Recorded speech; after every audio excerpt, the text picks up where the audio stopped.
Hello, and the video I'm showing now is on something I've been meaning to make a video on for a while. It was made in 2018.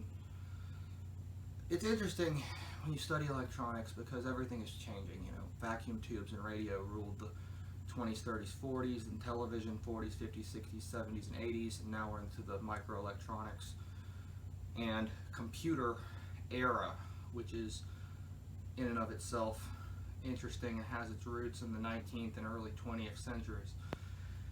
But if I could point to one apparatus where I can formally say that electricity by itself ended and electronics as a discipline began, or in other words, electrical engineering became electronic engineering, whereby electricity could control electricity, it would be this thing here, which I've reproduced. And how it works is this is a recreation of the world's first amplifier. So let me give a quick demonstration here. So you have to get it going.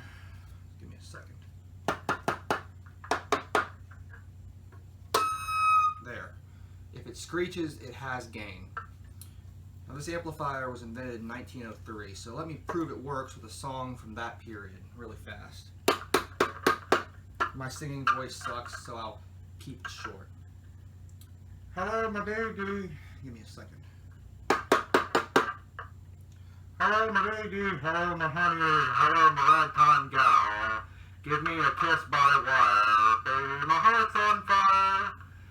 If you refuse me, honey, you'll lose me, then we'll be left alone.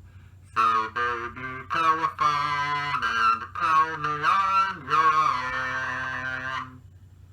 I could continue, but you get the point. When you speak really quietly into the microphone, it comes out somewhat distorted, but much, much, much louder on this speaker here.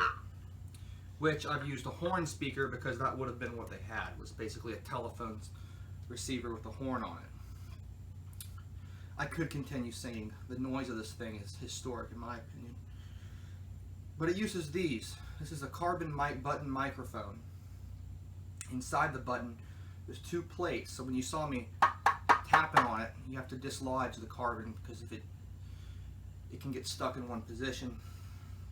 But how this amplifies is it has a speaker really close, mechanically linked to this microphone. And the weak signal compresses the grains, which have a larger potential, and then that goes across an impedance matcher and another speaker. This actually has 3 gangs of it. And the voltage is provided by this dry cell, 6-volt lantern cell, and the wall outlet seen here. But it's interesting is it would not be able to do that unless it had gain. It would die out. Echo, test, 1, 2, 3, 4. And even more interesting is this microphone here is a 100-year-old microphone that I found at a thrift store for a few bucks. They didn't know what it was. It would have gone on a phone, and you had a mouthpiece that's missing. And you can see when my ring hits it, it amplifies it precipitously. But I think that's a wrap, folks. That's all for now. And I'll put a diagram with this or a paper if I can, but you can order, you know, our old Western Electric carbon buttons. And let me kill the power here to show you what's inside. Are these pipe sleeves. It's kind of hard. It's very delicate. I used original cloth wiring, but it's these. You can see kind of, it's a pipe sleeve that has the speaker and the microphone in the same package, mechanically linked. And that's all there is inside here is 3 gang of those. And it works.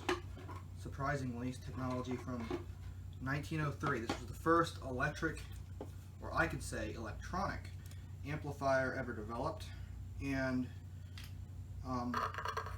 it was developed by a man named Herbert Shreve, and I tried to write his Wikipedia bio because he developed one of the most important things, as amplifiers are integral to telephone, which is what he was working on, radio, and even computing. But what's interesting is, good, it still works.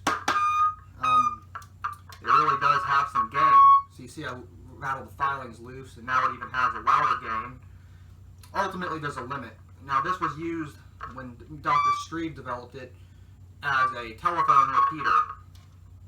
but I tried to make it as accurate using brass components and period manufacturing. But anyways, I hope this video was interesting and you subscribe and can watch my next video. I'm hoping to document the entire field of electrical engineering as far as I can. Wow, that sound quality is pretty poor, but anyways, until next time.